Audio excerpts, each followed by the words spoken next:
Selamat datang di Alur Donghua. Sebelum mendengarkan, jangan lupa subscribe, like, komen, dan share ya, biar Mimin tambah semangat. Selamat mendengarkan. Setelah waktu istirahat mereka berakhir, Yurou bertanya, "Kakak, apakah kakak ingin melihat kamarku?" Tentu. Beberapa saat kemudian, mereka memasuki kamar Yurou dan Xia Jingyi. "Bagaimana menurutmu?" tanya Yurou. "Persis seperti yang kuharapkan, rapi dan bersih." Yuan tersenyum. Setelah mereka melihat sekeliling ruangan, Yurou tiba-tiba bertanya, "Apakah kamu akan menginap bersama kami malam ini? Aku tidak ingin merepotkan White Lotus dan tempat ini lagi, jadi aku akan kembali ke hotel."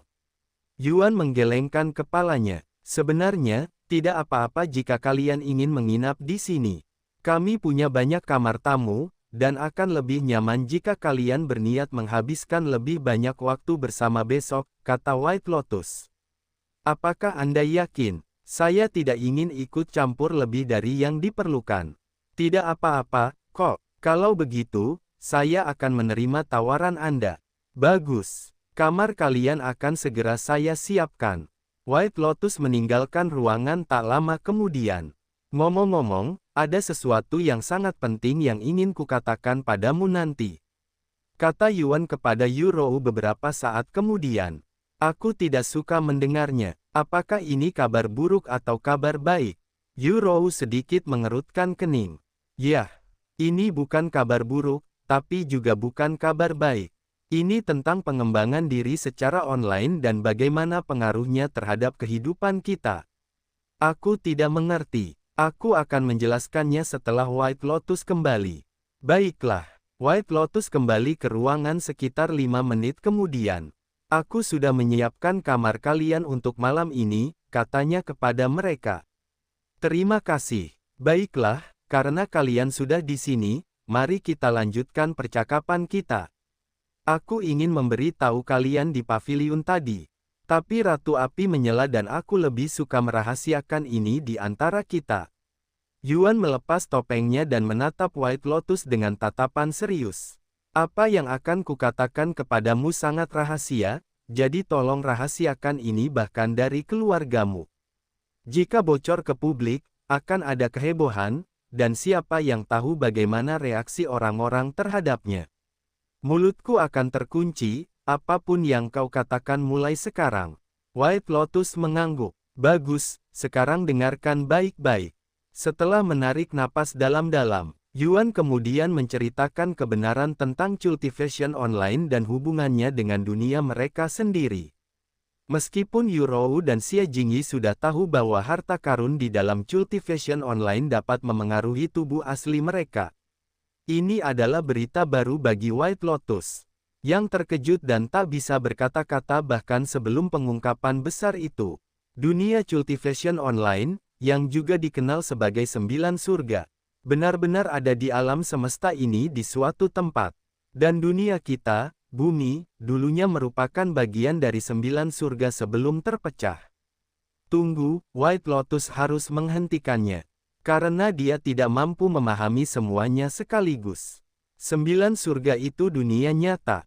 Bagaimana cara kerjanya? Konsol yang kita gunakan untuk memasuki cultivation online sebenarnya mentransfer sebagian jiwa kita ke 9 surga. Dan dengan menggunakan metode lain, konsol tersebut menciptakan karakter kita dengan jiwa kita. Alasan kita tidak mati ketika kita mati di dalam cultivation online hanyalah karena kita tidak mengalami kematian yang sebenarnya. Ketika kita mati, karakter kita akan berubah kembali menjadi bentuk jiwanya. Inilah juga mengapa sebagian orang kehilangan kemampuan berkultivasi setelah meninggal. Jiwa mereka mungkin telah mengalami terlalu banyak kerusakan, yang benar-benar melumpuhkan mereka.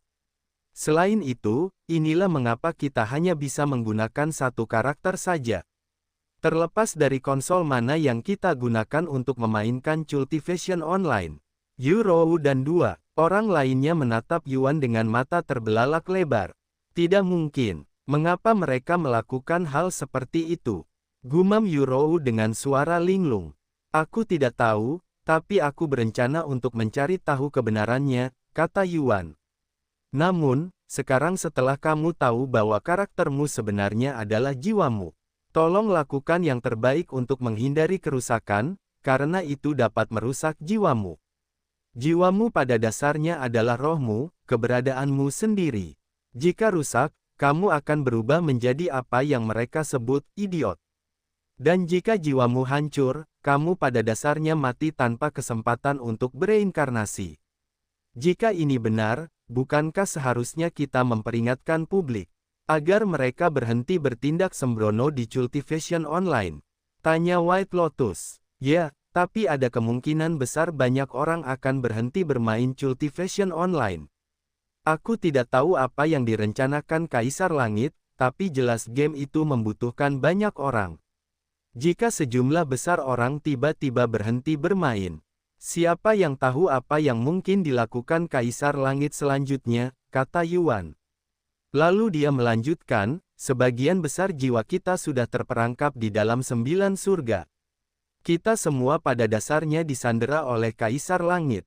Sampai kita bisa pergi ke 9 surga dengan tubuh asli kita. Tapi bagaimana kita akan pergi ke tempat yang bahkan tidak bisa kita temukan?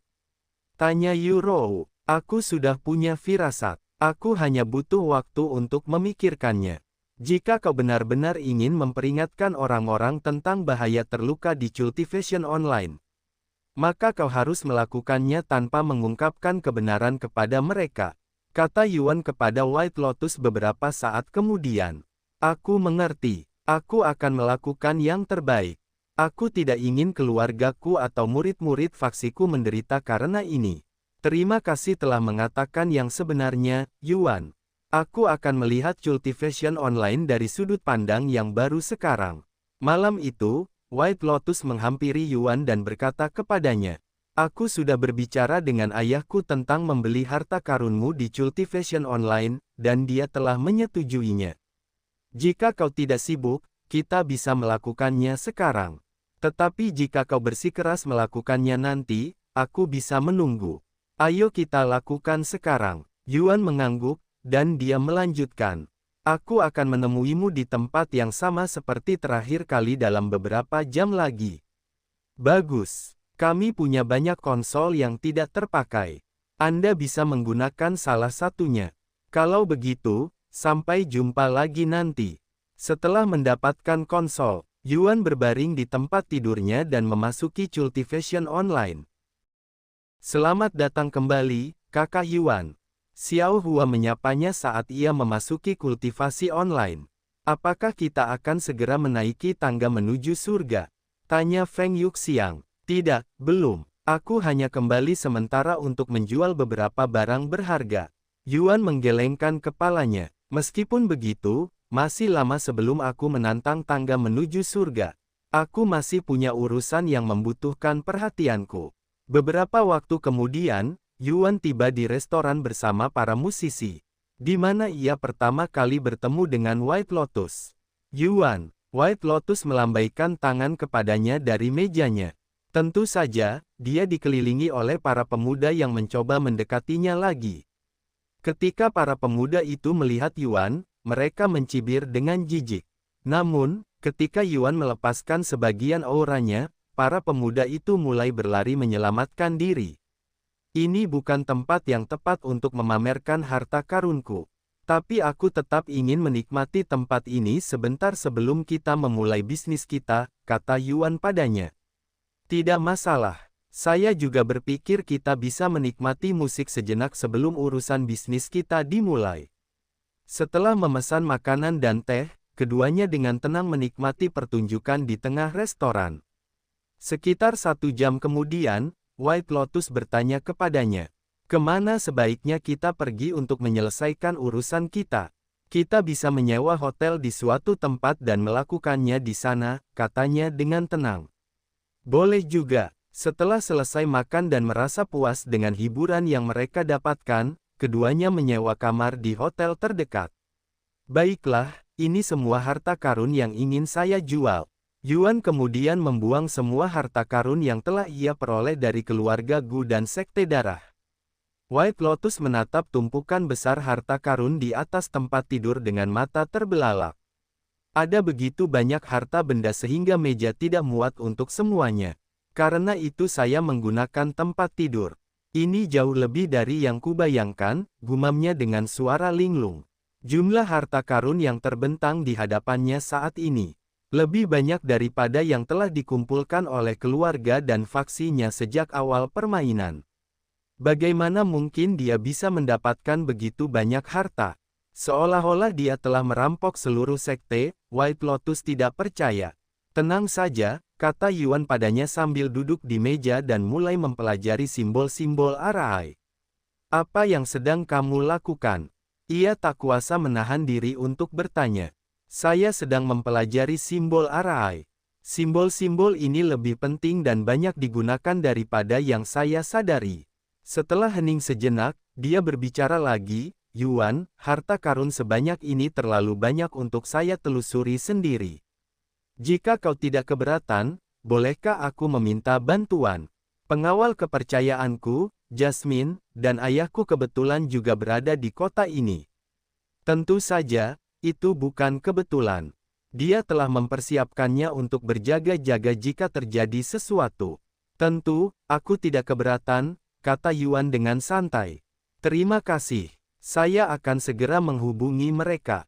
White Lotus sempat keluar dari akun selama beberapa menit sebelum kembali. Beberapa saat kemudian, Jasmine dan Bai Mengyao tiba di hotel. Senang bertemu denganmu lagi, Yuan. Bai Mengyao menyapanya dengan senyum cerah. Halo, Tuan Bai. Maaf mengganggu Anda selarut ini. Itu sama sekali tidak merepotkan. Dia tertawa. Lalu harta karunnya ada di atas ranjang. Santai saja, ini. Jasmine dan Bai Mengyao terkejut melihat banyaknya harta karun di sana. Meskipun White Lotus sudah memperingatkan mereka melalui telepon. Kupikir dia berlebihan saat menyebutnya, tumpukan, harta karun. Bai Mengyao menangis dalam hati. Ayo kita mulai bekerja, kata White Lotus kepada mereka.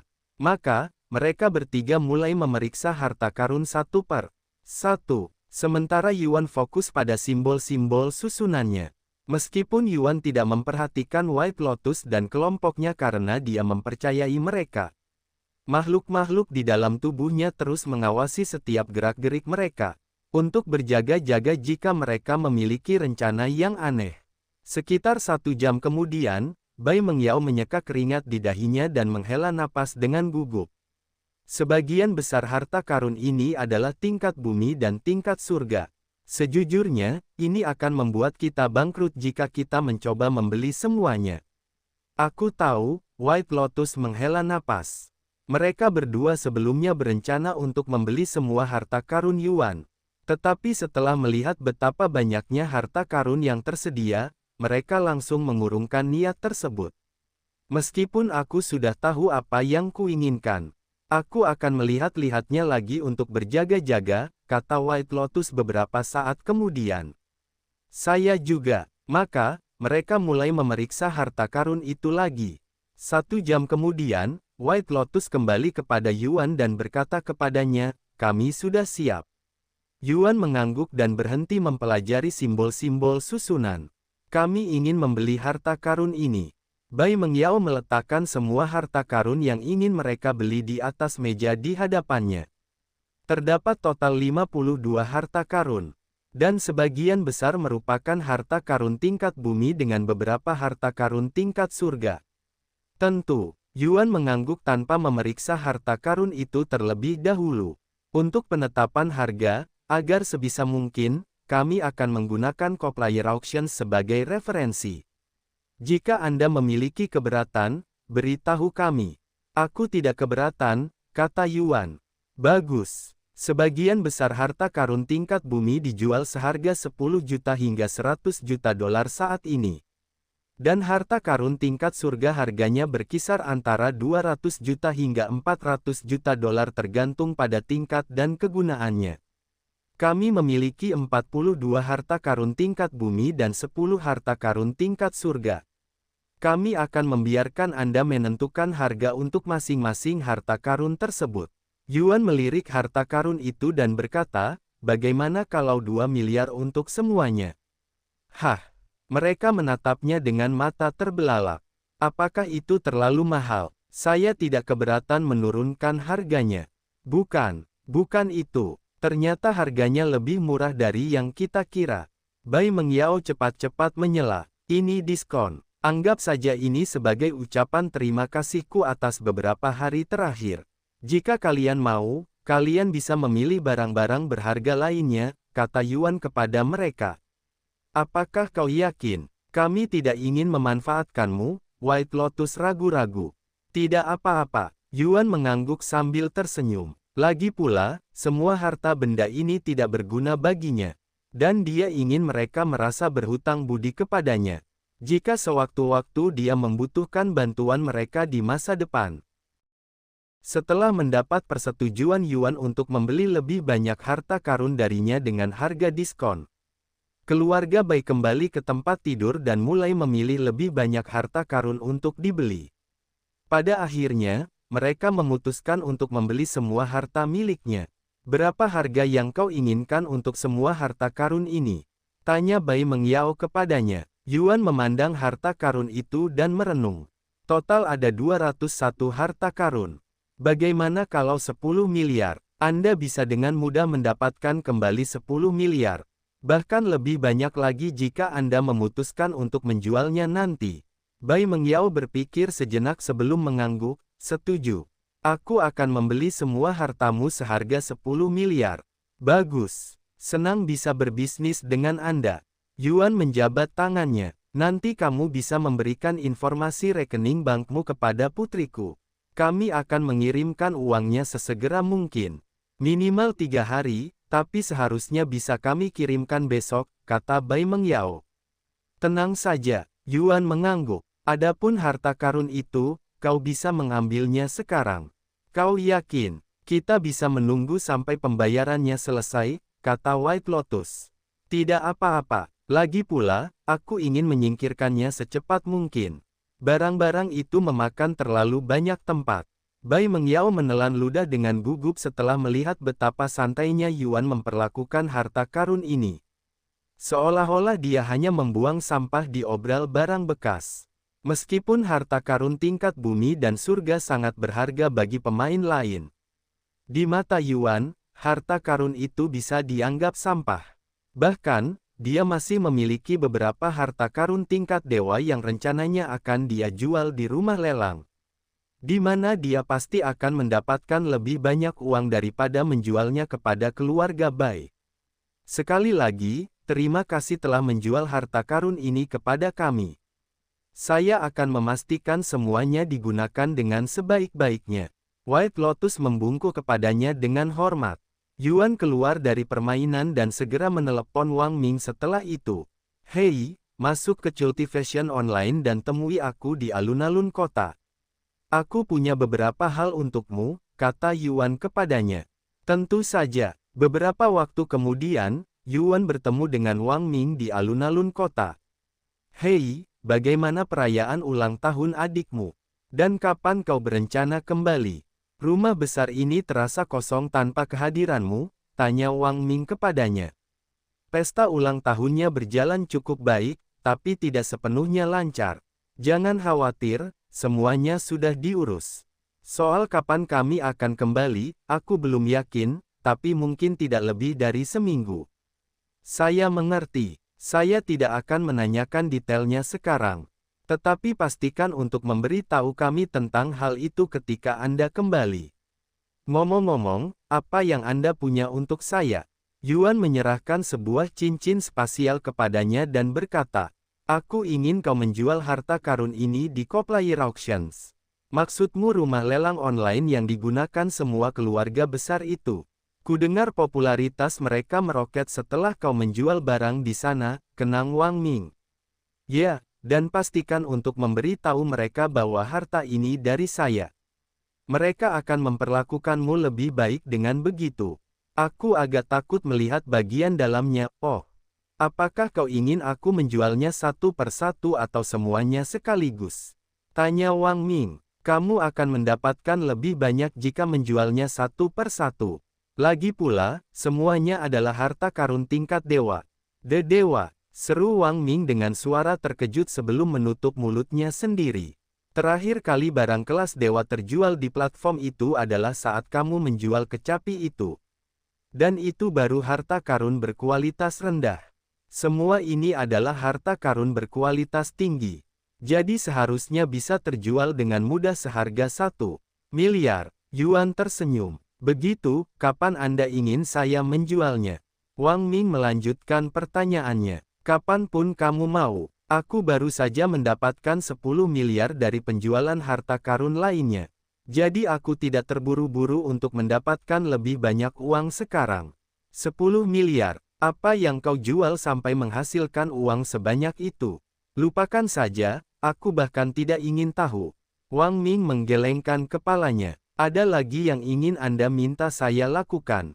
Tanyanya kemudian. Berikan 1 cincin kepada yang lain. Yuan kemudian menyerahkan 6 cincin spasial kepadanya. Apakah ini? Ya, itu adalah sumber daya yang akan mendukungmu selama aku pergi. Sekali lagi, aku sedikit takut melihat bagian dalamnya. Wang Ming menghela napas. Tunggu. Kenapa ada 9 cincin? Karena Li Jinxi akan mengikutimu, kita hanya punya 6 orang. Salah satunya untuk temanku yang akan segera bergabung dengan kita.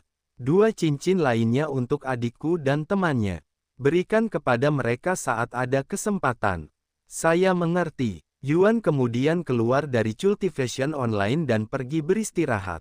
Keesokan harinya, Yuan menghabiskan sepanjang hari mengamati Yu Rou menjalani hidupnya sebagai murid dari faksi tersebut.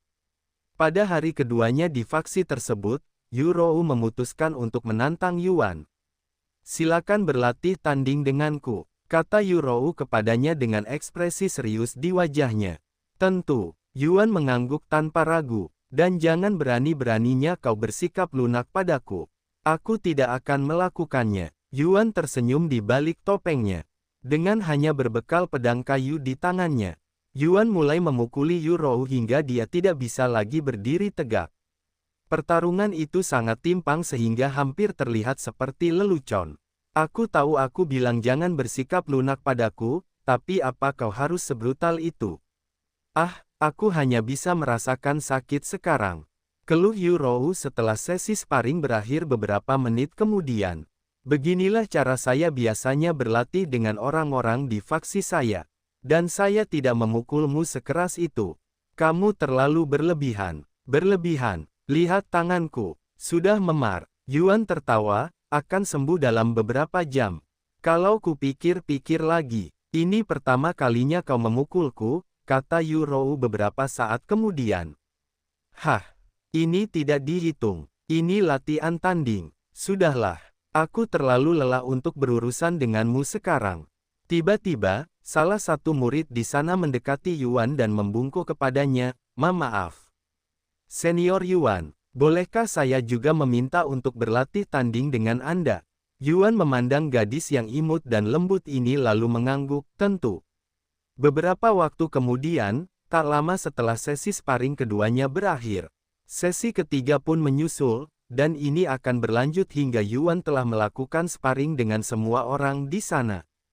Terima kasih atas latihannya, Senior Yuan. Kata murid terakhir yang berlatih tanding dengannya sambil berbaring di lantai. Terima kasih sudah berlatih tanding denganku. Yuan mengangguk. Setelah melihatmu berlatih tanding dengan begitu banyak orang, aku jadi ingin berlatih tanding denganmu juga, meskipun aku tahu aku akan kalah. Kata White Lotus dengan senyum getir di wajahnya. Jika kau juga ingin berlatih tanding, aku tidak keberatan. Yuan menawarkan pedang kayunya padanya. White Lotus menatap pedang itu dengan ekspresi gugup di wajahnya. Jika aku kalah darinya di depan begitu banyak murid, aku pasti akan kehilangan muka. Tetapi jika aku tidak melawannya, orang lain akan menganggapku pengecut. Bagaimanapun juga, itu kerugianku, teratai putih menghela napas dalam hati. Pada akhirnya, White Lotus menerima pedang itu dan setuju untuk berduel dengan Yuan. Meskipun aku kalah darinya dan kehilangan muka, itu jauh lebih baik daripada dicap sebagai pengecut, pikirnya dalam hati. Semoga berhasil, Senior Bai. Semoga berhasil, Senior Yuan. Para murid bersorak gembira saat mereka memasuki arena latihan.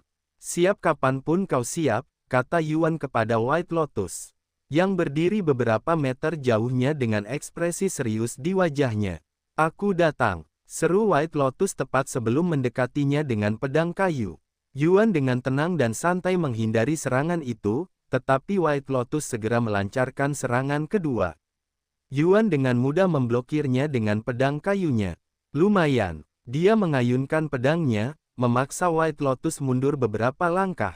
Betapa dahsyatnya kekuatannya. Kelihatannya dia hanya menggerakkan pedangnya dengan santai. Namun rasanya seperti aku dihantam palu besar. White Lotus terkejut setelah merasakan kekuatan Yuan untuk pertama kalinya. Meskipun dia menyadari kehebatannya, mengalaminya secara langsung adalah cerita yang sama sekali berbeda.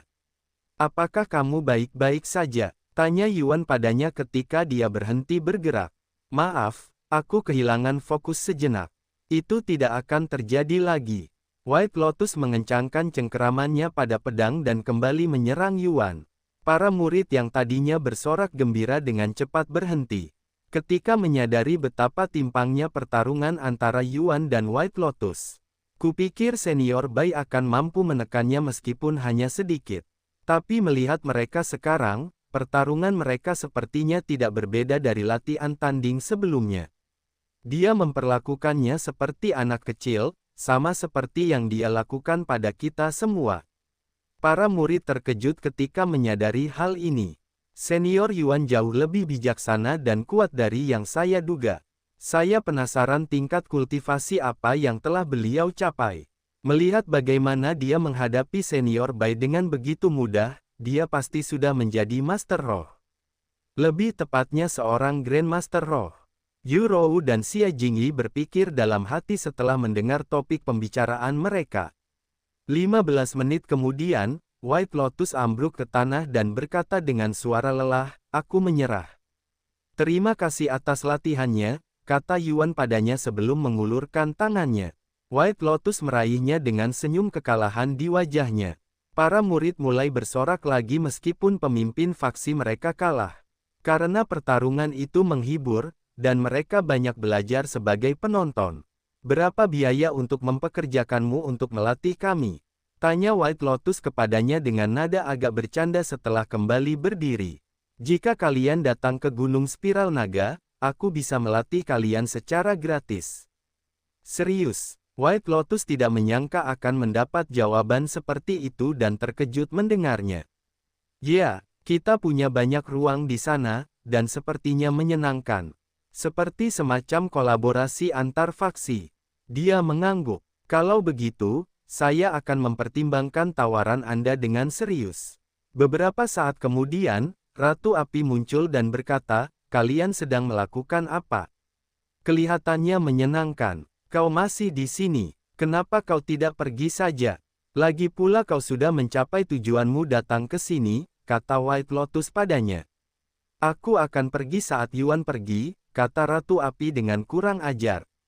"Jangan khawatir, aku tidak akan tinggal di sini lama," kata Yuan. "Ngomong-ngomong, aku sudah bicara dengan keluargaku tentang bisnis kita. Mereka sudah menyetujuinya, jadi kamu bisa menjual informasi kepada kami kapanpun kamu mau. Aku akan menghubungimu sekitar seminggu lagi. Aku akan menunggu." Di penghujung hari, Yuan berkata kepada Yu Rou, "Aku telah memutuskan untuk pergi setelah besok." "Kamu sudah mau pergi?" Dia mengangguk. "Jika aku membuat keluarga Yu menunggu terlalu lama, siapa yang tahu apa yang akan mereka lakukan? Sebenarnya, mereka sudah mencoba menghubungiku sejak konsermu. Tapi aku mengabaikan mereka semua. Lagi pula, mereka tidak bisa berbuat apa-apa padaku selama aku masih menjadi anggota faksi ini. Apalagi sekarang White Lotus sudah mengetahui identitas aslimu." Yu Rou terkekeh. Yuan memberi tahu White Lotus tentang cutinya keesokan paginya. "Begitu ya, jadi kau sudah mau pergi. Belum lama kita bertemu, tapi rasanya seperti aku sudah mengenalmu selama bertahun-tahun," kata White Lotus kepadanya. Silakan kunjungi saya kapanpun Anda mau. Yuan tersenyum. Dan Anda bebas mengunjungi kami kapanpun Anda mau.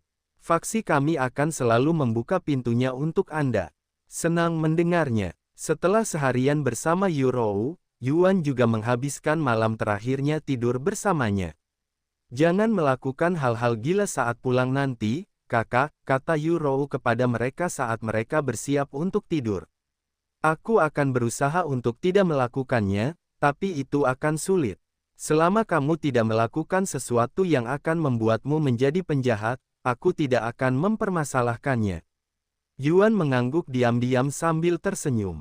Keduanya pun tertidur tak lama kemudian. Keesokan paginya, sebagian besar orang di teratai abadi berkumpul di pintu masuk untuk mengantar Yuan dan rombongannya. Yurou, Xia Jingyi, dan White Lotus mengikuti mereka sampai ke bandara. Kapan kira-kira aku akan bertemu kalian lagi? Tanya Yurou kepada mereka. Aku akan berusaha mengunjungimu sebulan sekali, kata Yuan. Itu akan sangat bagus, tetapi karena aku tahu kau orang yang sibuk. Mari kita tidak membuat jadwal dan bertemu saja kapanpun kita bisa. Aku juga akan mencoba mengunjungimu sesekali, kata Yurou. Tentu, lagi pula, ulang tahunmu akan datang 3 bulan lagi, kan? Aku yang akan mengunjungimu saat itu, jadi pastikan kamu luang di hari itu. Itu sebuah janji. Yuan mengangguk. Lalu dia menoleh ke arah White Lotus dan berkata kepadanya, sampai jumpa lagi. Meskipun ada sedikit ketidaknyamanan, aku bersenang-senang beberapa hari terakhir ini. Aku juga. Kita harus bermain Cultivation Online bersama suatu saat nanti. Tentu saja. Setelah mengucapkan selamat tinggal terakhir, kedua kelompok itu berpelukan. Kelompok Yuan naik pesawat tak lama kemudian. Sementara Yurou dan White Lotus kembali ke faksi mereka. Setelah menaiki pesawat, Chu Liuxiang bertanya kepada Yuan. Jadi, bagaimana pendapatmu tentang perjalanan ini? Melelahkan, dia menghela napas. Yurou, dia tahu tentang hubungan kita. Mata Chu Liuxiang melebar karena terkejut. Apakah benar? Ya, dia menanyakan hal itu padaku pada malam ulang tahunnya. Dan aku tidak punya pilihan selain mengatakan yang sebenarnya. Begitu ya, bagaimana reaksinya?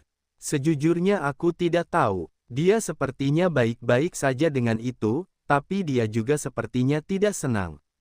Yuan menggelengkan kepalanya. Itu sulit, namun, kurasa aku agak mengerti perasaannya. Chu Liuxiang menghela napas, lalu menoleh ke Meixiu dan bertanya, bagaimana menurutmu? Aku juga tidak tahu. Yang bisa kukatakan hanyalah ini sangat rumit. Meixiu juga menggelengkan kepalanya. Chu Liuxiang mengangkat alisnya karena perkataan Meixiu saling bertentangan. Jika dia tidak tahu apa-apa, mengapa dia mengatakan itu rumit seolah-olah dia mengetahuinya? Namun, Chu Liuxiang memutuskan untuk tidak menanyakan hal itu padanya. Ngomong-ngomong, aku terkejut keluarga Bai membiarkanmu pergi semudah itu. Malahan, aku yakin mereka akan mencoba merekrutmu. Yuan tersenyum dan berkata, yah, aku sangat senang mereka tidak melakukannya. Tidak akan mudah untuk menolak mereka setelah semua yang telah mereka lakukan untukku dan Yurou. Ketiganya kemudian bercerita tentang liburan singkat dan kacau mereka hampir sepanjang penerbangan. Sementara itu, White Lotus memberi tahu ayahnya tentang kepergian Yuan. Begitu ya, jadi dia sudah pergi. Bagaimana hubunganmu dengannya? Tanya Bai Mengyao. Jujur saja, meskipun aku akui aku terlalu gugup untuk mendekatinya. Aku juga berpikir masih terlalu dini bagiku untuk melamarnya. Meskipun aku tidak bisa bergabung dengan keluarganya, aku rasa hubungan kami telah mengalami kemajuan yang besar. Begitu aku siap, aku akan melamarnya, kata White Lotus. Gugup, kamu, hahaha. Bai Mengyao tertawa terbahak-bahak. Aku tak pernah menyangka akan mendengar kata-kata seperti itu keluar dari mulutmu. Diamlah, aku akan menutup telepon sekarang. Ada beberapa hal yang ingin kubicarakan dengan Yurou. Baiklah, beritahu saya jika Anda membutuhkan sesuatu. Saya akan. Beberapa jam kemudian, pesawat Yuan mendarat. Bisakah kamu menelepon ibumu dan memberitahunya bahwa kita akan segera tiba di rumah keluarga Yu? Tanya Yuan kepada Mei Xiu. Dia mengangguk dan kemudian menelepon Mei Feng melalui teleponnya. Halo, ya, kami baru saja mendarat. Kami akan segera sampai di rumah keluarga Yu. Tidak, kita bisa sampai ke sana sendiri. Saya mengerti. Saya akan memberitahukannya. Setelah menutup telepon, Mei Xiu menatap Yuan dan berkata, rupanya orang tuamu marah karena kau membuat mereka menunggu begitu lama. Yuan tersenyum dan berkata, aku tahu mereka secara hukum adalah orang tuaku. Tapi demi kewarasanku, jangan panggil mereka begitu. Ngomong-ngomong, Lulu, karena keluarga Yu hanya mengharapkan kedatangan Mei Xiu dan aku. Dan aku tidak ingin memperumit keadaan, bisakah kau menunggu sampai kami selesai?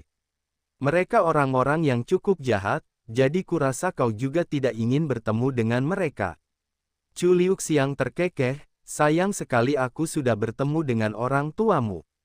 Namun, saat itu aku masih berasal dari keluarga Chu, jadi mereka harus menghormatiku. Jangan khawatir, aku tidak akan mengganggu reuni keluarga kalian. Silakan bersenang-senang tanpa aku. Terima kasih. Mereka naik taksi menuju rumah keluarga Yu tak lama kemudian. Sudah lama aku tidak ke kota ini, jadi aku akan jalan-jalan sebentar. Telepon aku kalau kalian sudah selesai, kata Chu Liuxiang kepada mereka sebelum pergi ke tempat lain. Setelah Chu Liuxiang pergi, Yuan dan Mei Xiu mendekati kediaman keluarga Yu. Sudah berapa lama sejak terakhir kali aku melihat tempat ini? Rasanya sudah lama sekali. Yuan memandang pemandangan itu dengan ekspresi nostalgia di wajahnya.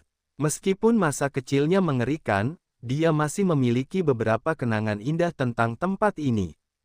Ketika mereka tiba di gerbang depan, Yuan dapat melihat sosok yang familiar berdiri di dalam. Sudah lama kita tidak bertemu, Nona Mei Feng. Yuan menyapanya sambil tersenyum. Ibu, Mei Xiu mengangguk padanya. Tuan muda, mata Anda, jadi benar Anda sudah pulih sepenuhnya. Mei Feng menutup mulutnya setelah melihat mata Yuan telah kembali ke warna indahnya. Meskipun dia sudah menonton konser itu, dia tetap ragu. Di mana pasangan itu? Yuan kemudian bertanya padanya. Mereka saat ini berada di dalam, dan bukan hanya mereka. Pengacara mereka dan bahkan beberapa investor juga ada di dalam, menunggu kedatanganmu, kata Mei Feng dengan raut wajah khawatir. Wah, sungguh penonton yang luar biasa yang telah mereka siapkan untuk kita. Aku merasa tidak enak karena membuat mereka menunggu begitu lama. Yuan terkekeh. Tuan muda, saya harus jujur kepada Anda. Seharusnya Anda tetap bersembunyi saja. Mengapa Anda menunjukkan diri begitu cepat? Tanya Mei Feng kepadanya. Aku hanya berpikir sudah saatnya aku berhenti bersembunyi dan menghadapi masalahku. Yuan mengangkat bahu dengan santai. Jangan khawatir. Aku bukan lagi orang yang mudah ditaklukkan seperti dulu. Izinkan kami masuk, Nona Mei Feng. Aku akan menangani keluarga Yu. Yuan berkata padanya dengan senyum percaya diri di wajahnya. Mei Feng menarik napas dalam-dalam dan menghembuskannya beberapa saat kemudian. Baiklah, dia membukakan gerbang untuk mereka dan membawa mereka masuk ke wilayah keluarga Yu. Setelah masuk ke dalam, Mei Feng mengantar mereka berdua ke rumah besar yang terletak sekitar setengah mil jauhnya. Beberapa menit kemudian, ketika mereka keluar dari mobil, Yuan dan Mei Xiu tiba-tiba merasakan banyak tatapan tertuju pada mereka. Yuan bisa melihat banyak orang memperhatikan mereka dari dalam rumah besar itu. Sebagian besar adalah pelayan yang bekerja di sana, tetapi beberapa di antaranya mengenakan setelan jas. Setelah memasuki rumah besar itu, Mei Feng membawa mereka ke ruang audiensi yang biasanya digunakan untuk pertemuan bisnis penting. Setelah membuka pintu, Yuan dapat melihat Yu Yong dan Tang Li duduk di ujung meja besar. Dan di samping mereka duduk sekelompok orang yang tampak penting yang samar-samar dikenali Yuan. Yuan melangkah masuk ke dalam ruangan tanpa ragu-ragu dan dengan senyum di wajah tampannya. Aku sudah pulang, ucapnya dengan suara tenang. Tetaplah di sini bersamaku. kata Mei Feng kepada Mei Xiu dengan suara rendah ketika Mei Xiu mencoba mengikuti Yuan masuk ke dalam ruangan. Dia mengangguk dan berdiri di pintu bersama Mei Feng. Yu Tian, Yu Yong membanting meja dengan tinjunya dan meraung. Beraninya kau membuat kami menunggu selama ini. Seharusnya kau kembali begitu kami memanggilmu. Yuan dengan santai duduk di ujung meja yang berlawanan agar bisa melihat semua orang dan berkata, "Kupikir kau ingin aku keluar dari keluarga, jadi mengapa tiba-tiba kau sangat ingin aku kembali? Kaulah yang mengusirku. Lalu kenapa kalau kami mengusirmu dari rumah? Kau sudah dewasa." Tang Li mencibir. Seorang dewasa dan seorang lumpuh yang tidak bisa bergerak tanpa bantuan orang lain, namun kau tetap mengusirku. Cukup, kami memanggilmu ke sini bukan hanya agar kau bertengkar dengan orang tuamu. Yu Tian, kau punya kewajiban untuk terus bekerja di perusahaan keluarga Yu. Salah satu orang di sana tiba-tiba berkata. Yuan menoleh dan bertanya dengan alis terangkat, "Siapakah kau?" "Saya David Swanson, seorang investor dan manajer di perusahaan ayahmu. Dan kami semua di sini untuk memastikan bahwa kamu akan terus memenuhi kewajibanmu kepada keluargamu." "Ayah, dia mungkin telah mengadopsi saya, tetapi dia bukan ayah saya. Dia memalukan bagi para ayah sejati di luar sana yang peduli pada keluarga mereka sendiri." "Beraninya kau?" Yu Yong menggeram setelah mendengar hinaan Yuan. "Sebenarnya, ini pertama kalinya dia dihina oleh Yuan. Aku tidak peduli dengan pendapatmu. Dia masih sah secara hukum sebagai ayahmu, dan kontrak kalian masih berlaku." "Kontrak? Kontrak apa? Aku tidak ingat menandatangani apapun," kata Yuan dengan suara terkejut. "Ini kontraknya." Pria itu segera mengambil selembar kertas dan menunjukkannya kepada Yuan. Seolah-olah dia telah menyiapkannya sebelumnya. Yuan meluangkan waktu sejenak untuk membaca kontrak, yang pada dasarnya menyatakan bahwa ia diharuskan untuk mengadakan setidaknya 2 konser setiap minggu hingga usianya 60 tahun. Dan bahwa semua uang yang ia peroleh akan diberikan kepada keluarga Yu. Pada dasarnya itu adalah kontrak perbudakan, yang akan mengeksploitasi Yuan habis-habisan tanpa memberinya imbalan apapun. Yuan tertawa terbahak-bahak setelah melihat tanda tangannya di kertas itu. "Serius, kau bersusah payah memalsukan omong kosong ini. Maaf, tapi aku tidak ingin bekerja untuk keluarga Yu, apapun isi kontraknya." Yuan dengan santai merobek kontrak itu hingga hancur dan melemparkannya ke udara. Seluruh ruangan menjadi hening setelah tindakan berani kecilnya itu. "Apa kau pikir kau bisa lolos dari kami hanya dengan merobek kertas itu?" Tang Li tiba-tiba mencibir dengan nada menghina. "Itu hanya salinan. Namun, bahkan jika Anda berhasil menghancurkan aslinya, kami memiliki banyak cara untuk membuat Anda menyerahkan dokumen tersebut." "Oh, apa yang Anda pikirkan? Silakan beritahu kami." Yuan tersenyum. "Sebagai permulaan, kami bisa membuat hidupmu sengsara. Apapun pekerjaan yang kamu putuskan untuk ambil, kami memiliki wewenang untuk memecatmu pada hari yang sama saat kamu bergabung. Tanpa sumber penghasilan, cepat atau lambat kamu akan terpaksa mengemis di jalanan. Jika aku tidak bisa mendapatkan pekerjaan biasa, aku bisa saja menjual bakat musikku ke perusahaan lain. Aku yakin mereka akan menerimaku meskipun kau mengancam mereka. Lagi pula, aku bernilai banyak uang." Yuan mengangkat bahu. "Atau aku bisa main cultivation online dan menghasilkan uang dengan cara itu. Game ini cukup populer, jadi aku seharusnya bisa menghasilkan uang yang lumayan dari situ." Ancaman semacam itu sama sekali bukan ancaman. Dia bahkan terkekeh. Tang Li menyipitkan matanya ke arahnya dan melanjutkan. "Kita bisa dengan mudah memenjarakanmu, dan membiarkanmu menjalani sisa hidupmu yang menyedihkan di sana." "Penjara ya." Kedengarannya tidak terlalu buruk, mengingat aku sudah punya banyak pengalaman menjadi budak keluarga Yu. Tang Li menggertakkan giginya karena frustrasi. Merasa seolah-olah dia tidak berurusan dengan Yu Tian yang sangat dikenalnya. Apa yang sebenarnya terjadi pada bajingan ini? Belum lama dia mulai hidup tanpa dukungan keluarga Yu kita. Bagaimana seseorang bisa berubah begitu drastis dalam waktu sesingkat itu? Dia bukan lagi pengecut dan penurut yang dulu kita kenal. Semua orang di ruangan itu menyadari bahwa mereka tidak lagi berurusan dengan orang yang sama yang dulu mereka manfaatkan. Namun, hal ini tidak menggoyahkan tekad mereka, dan mereka terus mengancam Yuan. Ketika semua upaya tak membuahkan hasil, Yu Yong tiba-tiba berdiri dan berteriak, "Cukup. Aku sudah muak dengan semua ini. Yu Tian, kau harus kembali dan mulai bekerja untuk kami lagi. Jika tidak, kami tidak akan menghukummu. Sebaliknya, kami akan membuat Yu Rou menanggung semua tanggung jawabnya." Yuan mengerutkan kening setelah mendengar ini, yang membuat orang-orang di ruangan itu tersenyum. Karena mereka menyadari bahwa mereka baru saja menemukan kelemahannya. "Kau akan menghukum darah dagingmu sendiri karena aku menolak bekerja untukmu. Orang tua macam apa kau ini?" Yuan berbicara dengan suara dingin. "Kamu hanya bisa menyalahkan dirimu sendiri karena telah mendorong kami sejauh ini. Jika kamu bekerja untuk kami, tidak akan ada yang terluka," kata Tang Li sambil menyeringai.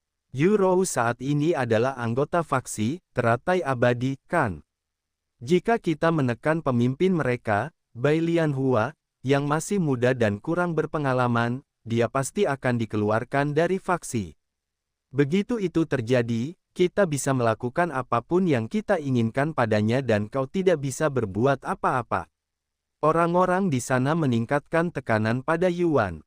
Yuan, Mei Xiu menatap wajahnya dengan ekspresi khawatir. Namun, dia tidak mengkhawatirkan Yuan. Justru yang lainlah yang dia khawatirkan. Yuan tiba-tiba memejamkan mata dan menarik napas dalam-dalam. Pada akhirnya, beginilah jadinya ia. Dia menghela napas dalam hati. Saat dia membuka matanya lagi, matanya sepenuhnya berwarna keemasan, dan suasana di ruangan itu langsung berubah. Ketika Yuan mengaktifkan tatapan naga, suasana di ruangan itu berubah.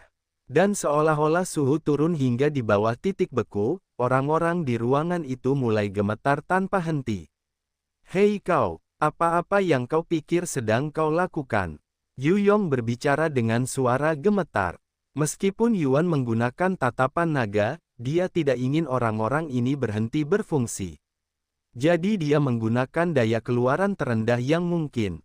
Tetapi bahkan dengan daya tersebut, sebagian besar dari orang-orang ini hampir tidak dapat berpikir di bawah tekanan tatapan tersebut. "Akan kukatakan ini lagi, kalian berdua memalukan sebagai orang tua. Saat kalian memandang orang lain, kalian tidak melihat manusia. Kalian hanya melihat alat yang bisa kalian salahgunakan untuk keuntungan. Orang seperti kalian lebih baik mati saja." Yuan berbicara dengan suara tenang. "Namun, meskipun kalian adalah orang-orang paling hina di dunia, kalian tetaplah orang tua kandung Yu Rou. Aku ingin sekali membunuh kalian, tetapi aku tidak memiliki keberanian untuk membunuh orang tuanya. Meskipun begitu, bukan berarti aku akan membiarkanmu pergi tanpa hukuman. Hahaha. Apa kau baru saja mengatakan bahwa kau ingin membunuh kami? Kau pasti sudah gila. Sepertinya kau telah pulih kemampuanmu untuk bergerak tetapi kehilangan kemampuanmu untuk berpikir dalam prosesnya. Kau tidak akan lolos begitu saja setelah mengancam kami. Kami akan menuntutmu." Tang Li menunjuk jarinya ke arahnya dan meraung. Namun, terlepas dari kata-kata berani yang diucapkannya, matanya dipenuhi rasa takut, dan lengannya terus gemetar. "Kau akan menuntutku karena mengancammu. Padahal kau sendiri baru saja melakukan hal yang sama beberapa saat yang lalu. Apa kau mendengarkan dirimu sendiri, dasar perempuan gila? Apa-apa yang barusan kau katakan padaku?" Tubuh Tang Li bergetar hebat setelah dimaki-maki oleh Yuan. Mei Xiu dan Mei Feng menatap wajah Yuan yang acuh tak acuh dengan mata lebar dan mulut sedikit terbuka, seolah tak percaya. "Kau juga tuli. Aku memanggilmu jalang gila, karena memang itulah dirimu," Yuan mengulangi dengan santai. "Para pengawal, aku ingin kalian mematahkan jari-jarinya," teriak Tang Li dengan marah. Dua penjaga yang berdiri di dekat tembok tiba-tiba menyerbu Yuan. "Tunggu." Mei Feng ingin ikut campur, tetapi Meixiu tiba-tiba meraih tangannya. Tidak apa-apa, katanya dengan suara tenang. Begitu para penjaga cukup dekat, mereka meraih lengan Yuan dan mencoba menahannya. Namun, mereka segera menyadari bahwa mereka tidak mampu memindahkannya. Lepaskan tangan kalian dariku. Yuan dengan santai mengayunkan tangannya, membuat kedua penjaga itu terpental. Para penjaga membenturkan tubuh mereka ke dinding, menciptakan kawah besar di dinding sebelum jatuh pingsan ke lantai. Itu adalah tindakan membela diri, kata Yuan dengan tenang setelahnya tanpa beranjak dari tempat duduknya. Kau, seluruh ruangan menjadi hening setelah menyaksikan apa yang baru saja dilakukan Yuan. Mereka berdua adalah prajurit roh. Bagaimana dia bisa mengalahkan mereka semudah itu? Berapa tingkat kultivasinya? Yu Yong menangis dalam hati. Jangan repot-repot mengirim lebih banyak pengawal. Kau hanya akan membuang-buang uang untuk biaya perawatan mereka nanti. Yuan menyela Tang Li. Apa-apa yang kau bicarakan? Tang Li mengerutkan kening. Mari kita bahas alasan sebenarnya mengapa saya kembali hari ini, katanya sambil tersenyum. Saya di sini untuk mendapatkan kembali semua yang telah diambil dari saya. Dan itu termasuk semua uang yang telah saya peroleh selama bertahun-tahun. Hahaha, kau benar-benar sudah gila. Mana mungkin kami setuju dengan omong kosongmu itu? Tang Li tertawa terbahak-bahak. Aku tidak meminta. Aku menuntut uangku kembali. Yuan meningkatkan intensitas tatapan naganya. Tang Li langsung terjatuh kembali ke kursinya karena tekanan yang begitu hebat. Kau meminta hal yang mustahil, Yu Tian. Jangan lupakan kontrakmu. Keluarga Yu tidak berutang apapun padamu. Bahkan, kau berutang uang kepada mereka karena ketidakmampuanmu untuk bekerja, yang merupakan bagian dari dirimu. Yuan menatap orang yang baru saja berbicara dan menyipitkan matanya. Bisakah kau berhenti membicarakan kontrak itu? Seolah-olah aku peduli dengan selembar kertas yang kalian palsukan. Kalian bisa mencoba menuntutku jika mau, tapi kalian mungkin tidak akan hidup untuk melakukannya. Aku mungkin tidak bisa membunuh orang tua Yurou, tapi kalian para idiot berbeda. Aku bisa membunuh kalian di sini dan tidak akan ada yang mengatakan sepatah kata pun tentang itu. Hahaha, kau terlalu banyak main video game. Apa kau benar-benar berpikir bisa lolos begitu saja setelah melakukan pembunuhan? Ini bukan cultivation online. Pria itu tertawa terbahak-bahak. Ahaha, Pria itu tiba-tiba berhenti tertawa dan mulai berteriak ketika merasakan sakit yang tajam di salah satu kakinya. Saat ia menunduk, ia bisa melihat penyebab rasa sakit itu, yaitu sebuah belati menusuk pahanya. Apa-apa yang barusan terjadi? Dari mana senjata ini berasal? Pria itu ketakutan sekaligus bingung. Tuan Jiang, ini peringatan pertama dan terakhirku untukmu. Jika kau tidak ingin belati itu menancap di kepalamu, sebaiknya kau tutup mulutmu. Malah, kenapa kau tidak meninggalkan keluarga Yu saja? Yuan tiba-tiba teringat sesuatu dan tersenyum. Ini mungkin mendadak, tapi aku punya usulan untuk semua orang di sini. Berhenti mendukung keluarga Yu atau mati. Yuan menyapu ruangan dengan tatapannya. Apa? Seru mereka semua. Lagi pula, tulang punggung sebenarnya dari keluarga Yu adalah para investor. Tanpa kalian, mereka pada dasarnya tidak berdaya. Semua orang yang hadir di ruangan itu adalah investor dan donatur terbesar keluarga Yu.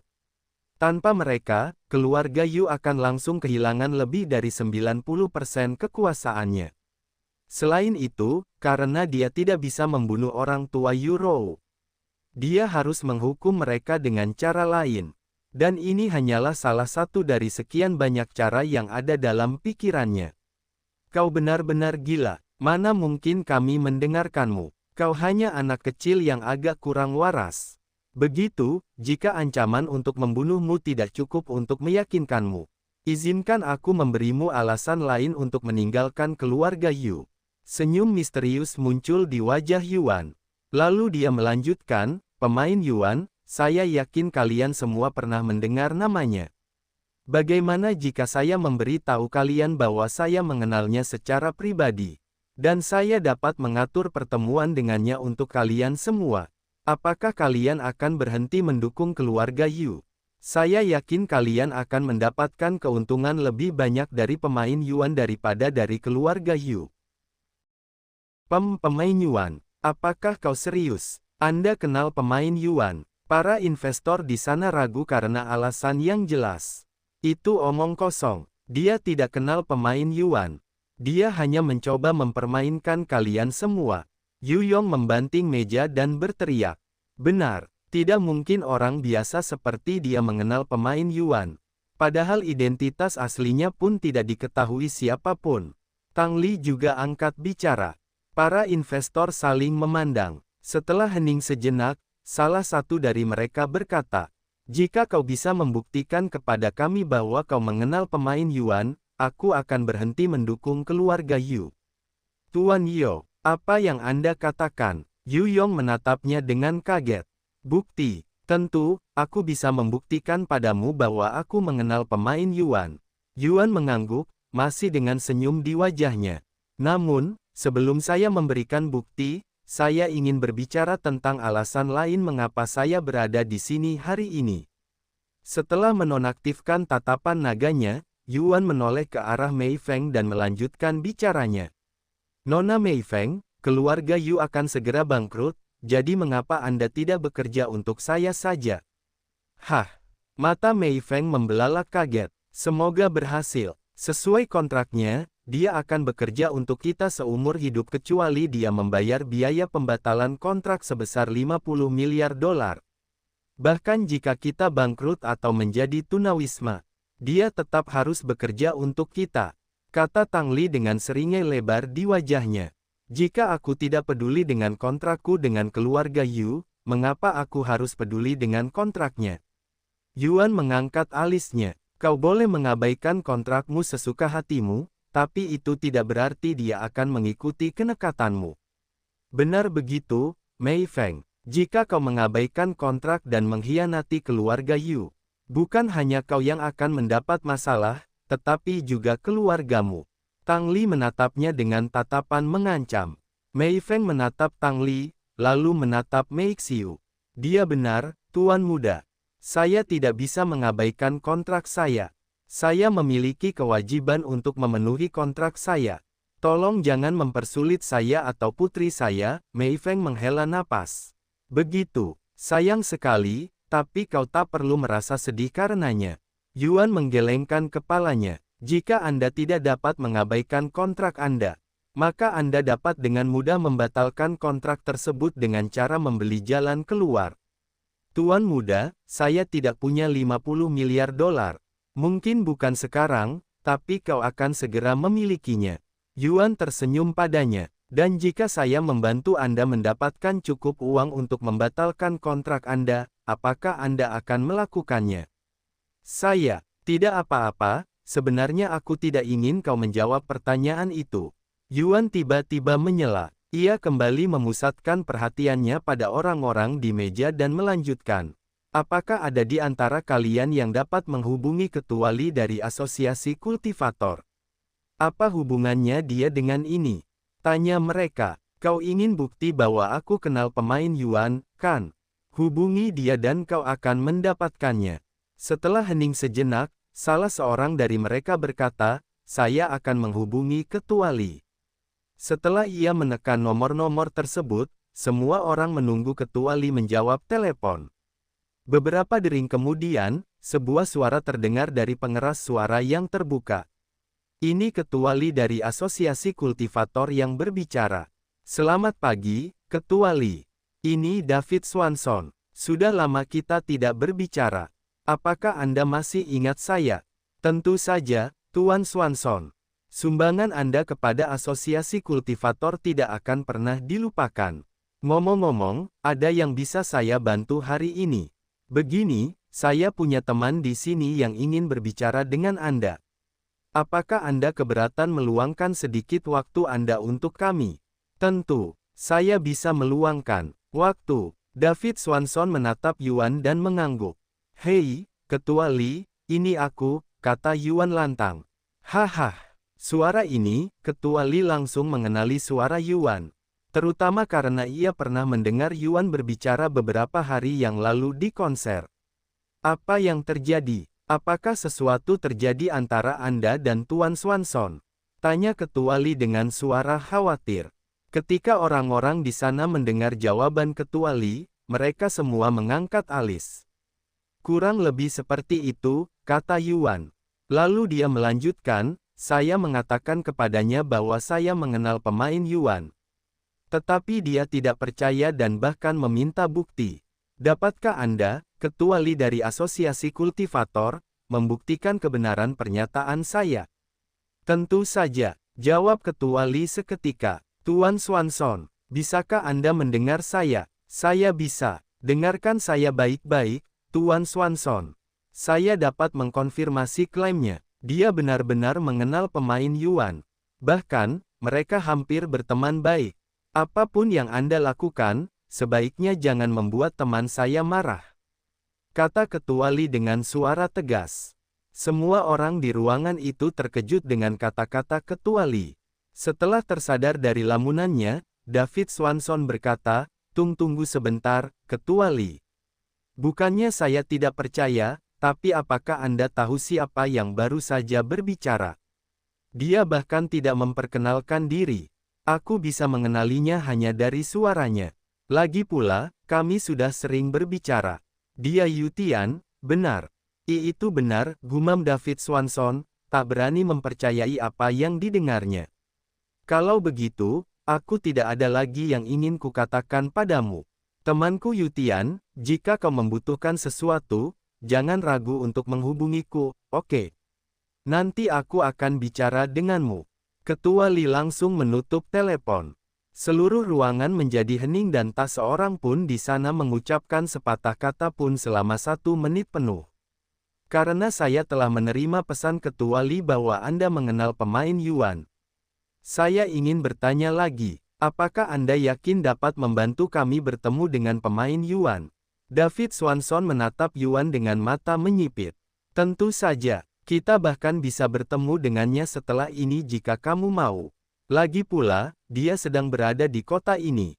Yuan mengangguk. Serius, jika kau benar-benar bisa membuat kami bertemu dengan pemain Yuan, aku akan menghentikan dukungan kami untuk keluarga Yu.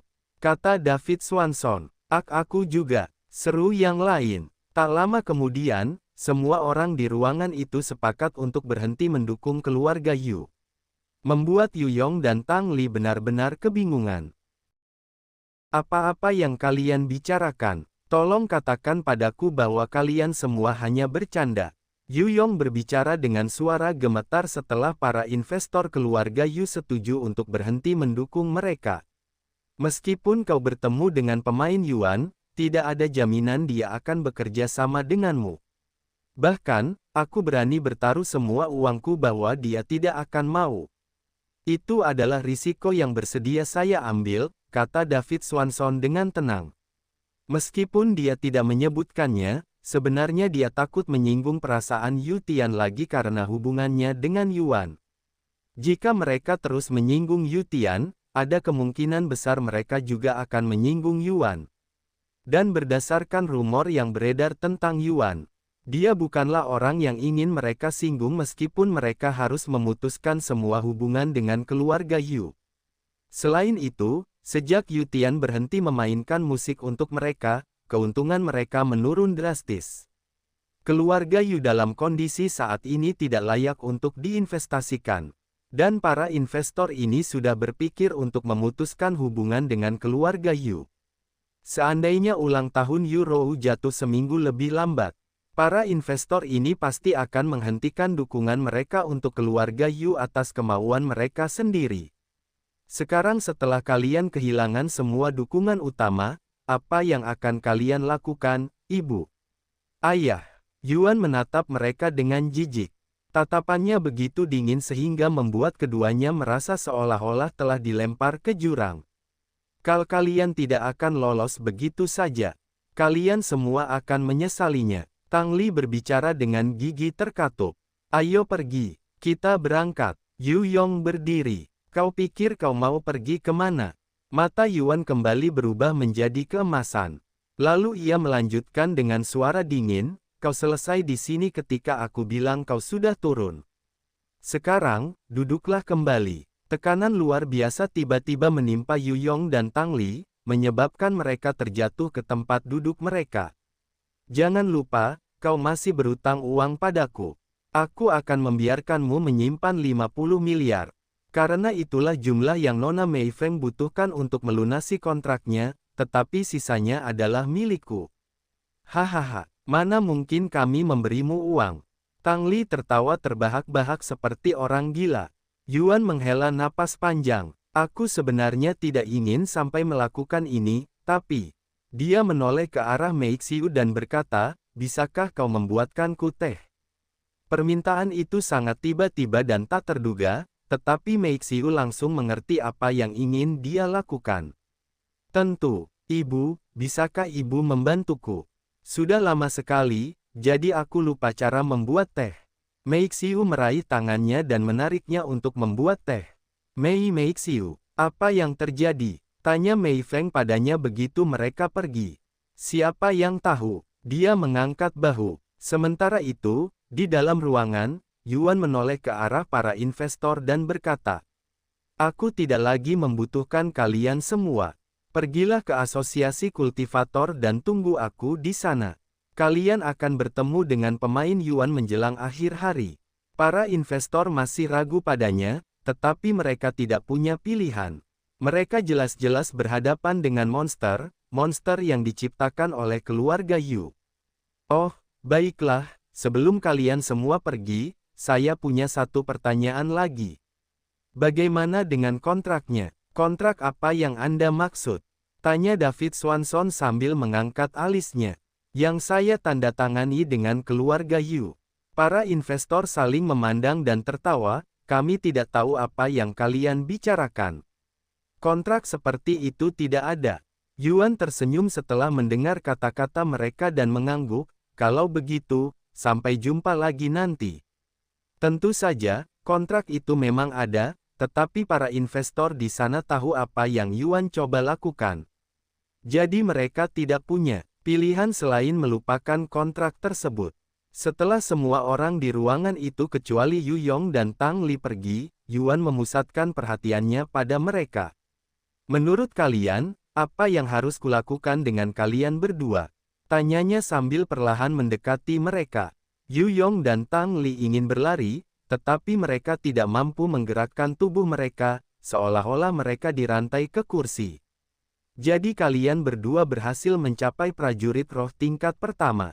Kalian pasti telah bekerja keras untuk memperoleh kultivasi yang begitu mendalam. Akan sangat disayangkan jika kalian kehilangan semuanya sekaligus. Yuan menyipitkan matanya ke arah mereka dengan tatapan ganas. Kau tidak akan berani. Teriak Yu Yong. Apakah kau benar-benar masih berpikir bahwa aku adalah orang yang sama seperti dulu? Jika memang begitu, izinkan aku membuka matamu. Tidak, hentikan. Tolong aku. Seseorang. Yu Yong meraung ketika melihat gerakan Yuan. Yuan mengabaikan teriakan minta tolong Yu Yong dan memukul dadanya dengan telapak tangannya. Gah! Yu Yong terbatuk-batuk mengeluarkan seteguk darah, dan dia bisa merasakan kultivasinya hancur. Tidak, tidak, tidak, tidak, tidak, berani-beraninya kau. KULTIVASIKU. Butuh beberapa saat bagi Yu Yong untuk menyadari kenyataan, tetapi ketika menyadarinya, wajah Yu Yong berubah marah. Dia telah menghabiskan banyak waktu dan uang untuk meningkatkan kultivasinya. Dan ketika semuanya lenyap dalam sekejap, itu menyiksa pikiran dan hatinya. Sebentar lagi, kau juga akan tahu bagaimana rasanya kehilangan segalanya. Pertama-tama aku mengambil kekuasaanmu, lalu kekayaanmu. Dan terakhir, aku akan mengambil seluruh keluargamu darimu, sama seperti yang kau lakukan padaku.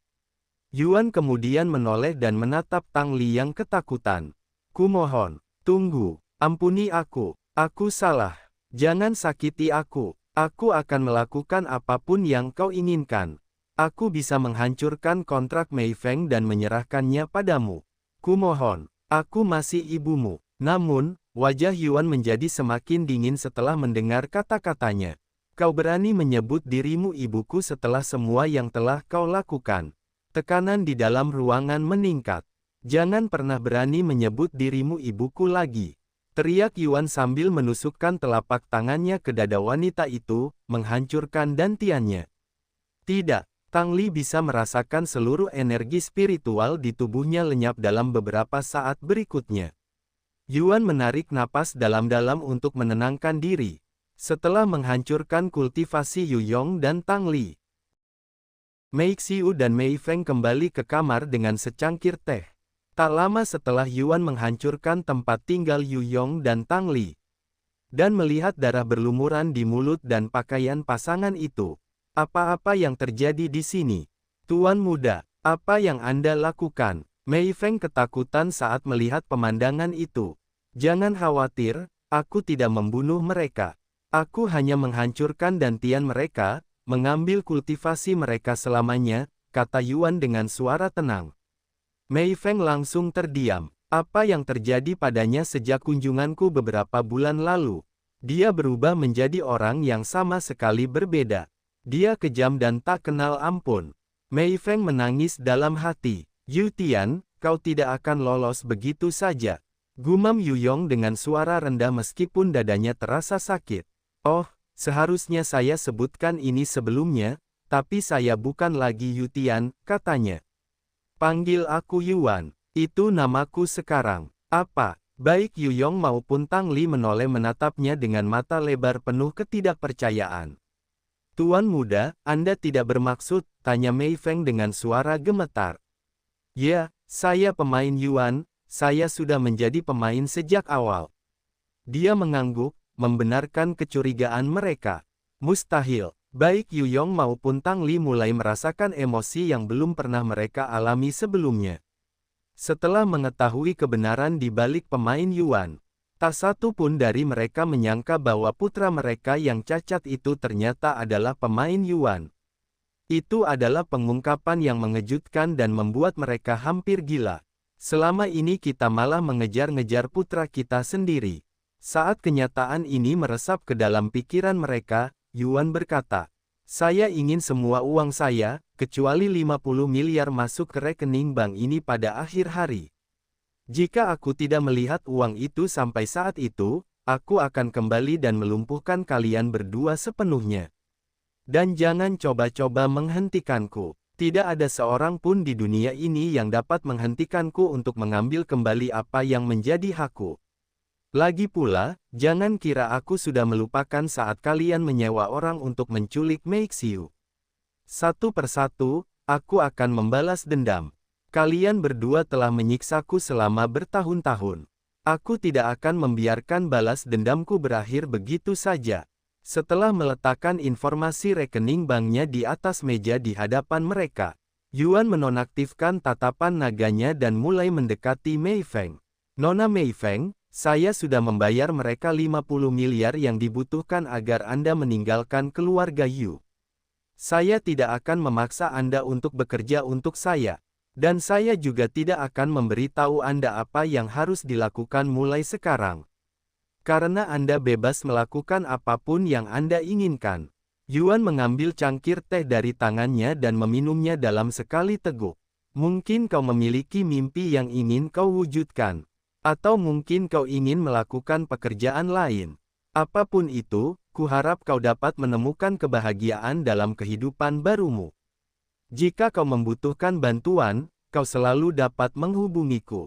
Saat ini aku tinggal di Gunung Spiral Naga bersama Mei Xiu dan teman-temanku. Gunung Spiral Naga, itu wilayah paling eksklusif di negara ini. Keluarga Yu sudah berusaha selama bertahun-tahun untuk pindah ke sana. Mei Feng bergumam dalam hati, Mei Xiu, ayo pergi. Aku tidak mau tinggal di tempat kumuh ini lebih lama lagi. Baiklah. Dia mengangguk dan mengikutinya ke pintu. Yuan tiba-tiba berhenti di pintu dan berkata, oh, benar. Aku sebenarnya tidak peduli jika kau mengungkapkan identitasku sebagai pemain Yuan. Karena aku tidak punya alasan lagi untuk menyembunyikannya. Tetapi jika kau melakukannya, katakan saja publik tidak akan senang begitu mereka mengetahui masa lalu Yu Tian. Yuan dan Mei Xiu meninggalkan kediaman keluarga Yu tak lama. Kemudian, Mei Feng tinggal di ruangan itu bersama Yu Yong dan Tang Li untuk beberapa saat lebih lama. Setelah hening sejenak, Mei Feng membungkuk kepada mereka dan berkata, "Meskipun kalian telah menyebabkan banyak masalah bagi saya dan orang lain, saya tetap berterima kasih kepada keluarga Yu. Berkat Anda, saya bisa bertemu dengan orang yang luar biasa seperti Tuan Muda, yang pernah saya perlakukan seperti anak saya sendiri. Saya yakin putri saya akan setuju dengan saya, jadi saya ingin mengucapkan terima kasih untuk itu. Namun, sudah saatnya saya meninggalkan keluarga Yu. Sekali lagi, terima kasih atas segalanya." Setelah membungkuk lagi, Mei Feng berbalik dan berjalan keluar ruangan. Dia segera mengemasi barang-barang kebutuhannya dan meninggalkan keluarga Yu tak lama kemudian. Beberapa saat kemudian, dia naik taksi dan menghilang entah kemana. Sementara itu, Yuan dan Mei Xiu berkumpul kembali dengan Chu Liuxiang. "Apakah semuanya sudah selesai?" tanya Chu Liuxiang. "Tidak, bukan begitu. Namun, aku tidak ingin ini berakhir begitu cepat, jadi aku akan menjalaninya perlahan-lahan," kata Yuan. "Mau bercerita padaku? Aku tidak akan memaksamu jika kamu tidak mau." Kemudian dia bertanya, "Akan kuberitahu sambil kita jalan. Kita akan pergi kemana sekarang?" "Asosiasi Kultivator." "Hah?" Chu Liuxiang mengangkat alisnya. "Ada beberapa orang yang menungguku di sana. Kamu akan mengerti setelah mendengarkan apa yang terjadi." Maka, mereka mulai menuju ke Asosiasi Kultivator. Yuan akan menjelaskan situasinya kepada Chu Liuxiang dalam perjalanan ke sana. "Begitu ya, jadi itu yang terjadi. Apa yang akan kau lakukan pada para investor itu? Jangan bilang kau benar-benar akan bekerja sama dengan mereka." "Tentu saja tidak. Mereka sama bersalahnya dengan keluarga Yu karena mendukung mereka. Bahkan, mereka mungkin adalah akar dari seluruh masalah. Jika mereka tidak pernah mendekati keluarga Yu, mungkin mereka tidak akan begitu korup," kata Yuan. "Itu masuk akal. Para investor biasanya adalah dalang sebenarnya. Karena mereka selalu menekan pihak yang mereka dukung untuk mendapatkan lebih banyak keuntungan. Bahkan mengancam mereka. Keluarga Chu pernah mengalami masalah dengan mereka saat saya masih di sana. Begitulah dunia bekerja." Chu Liuxiang setuju dengannya. "Yuan, menurutmu ibuku akan ikut bersama kita?" Mei Xiu tiba-tiba bertanya dengan ekspresi ragu di wajahnya. "Siapa yang tahu?" Dia mengangkat bahu. "Namun, saya berharap dia bekerja untuk kami." "Aku juga," dia menghela napas.